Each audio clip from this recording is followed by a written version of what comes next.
Ce 8 mai ne ressemble pas à un 8 mai. Il n'a pas le goût d'un jour de fête. Aujourd'hui, nous ne pouvons pas nous ressembler en nombre devant les monuments de nos villes, sur les places de nos villages, pour nous souvenir ensemble de notre histoire.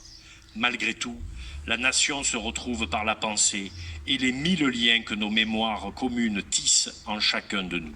Cette étoffe des peuples que nous agitons en ce jour dans un hommage silencieux. C'est dans l'intimité de nos foyers, en pavoisant nos balcons et nos fenêtres, que nous convoquons cette année le souvenir glorieux de ceux qui ont risqué leur vie pour vaincre le fléau du nazisme et reconquérir notre liberté. C'était il y a 75 ans. Notre continent refermait grâce à eux le chapitre le plus sombre de son histoire, des années d'horreur. La vague ennemie avait déferlé sur les frontières du Nord-Est et la digue de notre armée n'avait pas tenu. Nos soldats, pourtant, s'étaient illustrés à de nombreuses reprises. Ceux de Montcornet, d'Abbeville, de Gembloux, de Stone, les hommes de Narvik, les cadets de Saumur, l'armée des Alpes avaient défendu avec vigueur notre territoire et les couleurs de notre pays. Ils sont ceux de 40. Leur courage ne doit pas être oublié. Dans le crépuscule de cette étrange défaite, ils allumèrent des flambeaux. Leur éclat était un acte de foi. Au cœur de l'effondrement, ils laissaient poindre la promesse du 8 mai 1945. Cette aube nouvelle fut ensuite conquise de haute lutte par le combat des armées françaises et des armées alliées, par les Français libres qui jamais ne renoncèrent à se battre, par le dévouement et le sacrifice des résistants de l'intérieur, par chaque Français, chaque Française qui refusa l'abaissement de notre nation et le dévoiement de nos idéaux. La grande alliance de ces courages permit au général de Gaulle d'asseoir la France à la table des vainqueurs. La dignité maintenue, l'adversité surmontée, la liberté reconquise, le bonheur retrouvé. Nous les devons à tous ces combattants, à tous ces résistants, à ces héros.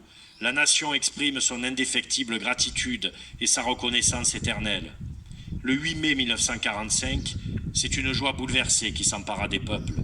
Les drapeaux ornaient les fenêtres, mais tant d'hommes étaient morts, tant de vies étaient brisées, tant de villes étaient ruinées. À la liesse succéda la tristesse et la désolation. Avec le retour des déportés, les peuples découvrirent bientôt la barbarie dans toute son horreur. Rien, plus jamais, ne fut jamais comme avant.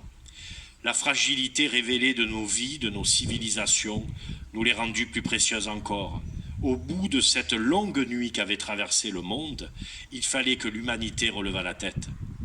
Elle venait de découvrir, horrifiée, qu'elle pouvait s'anéantir elle-même, et il lui fallait désormais refaire le monde de fond en comble, ou tout le moins empêcher que le monde ne se défasse, selon les mots de Camus. Ce fut l'heure en France de l'union nationale pour fonder les beaux jours, annoncés par le Conseil national de la résistance et bientôt retrouvés. L'heure en Europe de l'effort commun pour bâtir un continent pacifié et fraternel. L'heure dans le monde de construire les Nations Unies et le multilatéralisme. Aujourd'hui, nous commémorons la victoire de ce 8 mai 1945, bien sûr, mais aussi, surtout, la paix qui l'a suivie. C'est elle la plus grande victoire du 8 mai, notre plus beau triomphe, notre combat à tous, 75 ans plus tard. Vive la République, vive la France, le président Emmanuel Macron.